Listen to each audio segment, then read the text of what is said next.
So ayan, good morning po sa lahat ng ating mga viewers, mga subscriber. Magandang umaga po sa lahat.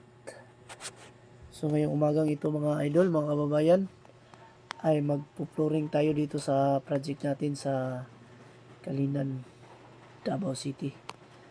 So bali yung ginagawa natin mga idol bago po tayo mag-flooring ay kailangan nating mag-abang ng mga linyada ng ating mga tubig. Ang ginagamit pala natin mga idol is PPR para mas matibay yung linya ng ating tubig mga idol. Kasi subok na namin yan mga ganyang mga ginagawa namin mga idol, kaya ayan na talaga yung ginagamit namin. At saka kailangan din natin na mag-abang ng mga electrical mga idol, kasi sa ilalim tayo dumadaan. So ganyan lang mga idol. Maraming salamat po sa pagpanonood nyo sa aking mga videos, sa mga upload ko mga idol, mga kababayan. Out mga idol. Yan po mga ma'am-sir. Isa na tayong subscriber po na bago galing sa buhos. Panday at saka galing po kay Mang Ilyas. Salamat po mga ma'am-sir. Ngayon po ay nag-umpisa na tayong mag-flooring. So ayan, Dito na po tayo sa mga abang dito mga idol. So bago tayo magbuhos mga kababayan, mga idol, ay kailangan natin mag-abang muna ng mga kakailanganin dito, tulad ng mga plumbing. Kailangan mag-abang. Ito po yung pagdana natin sa ilalim ng abang.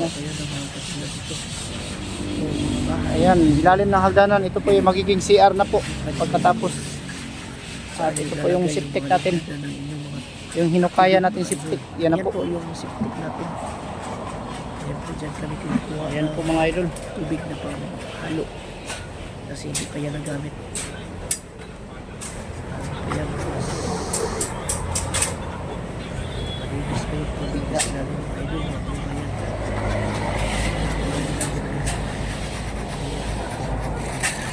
rinti. So malinis na malinis para maganda yung kalalabasan ng ating trabaho. Ayan. So mga idol, maraming salamat po sa palaging pagsubaybay nyo sa aking YouTube channel. Sana po ay hindi kayo magsawang manood. Ayan lang po yung mga ginagawa natin.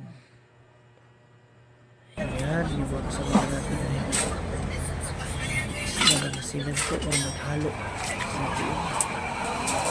Kuha po tayo ng rudilang kahoy mga idol. Yung mas materialis natin.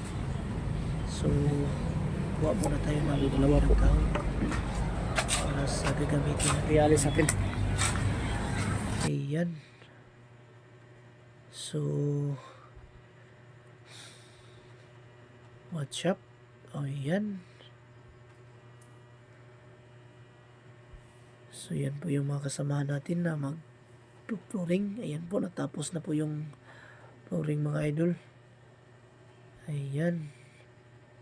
So ayan mga idol, natapos na siya.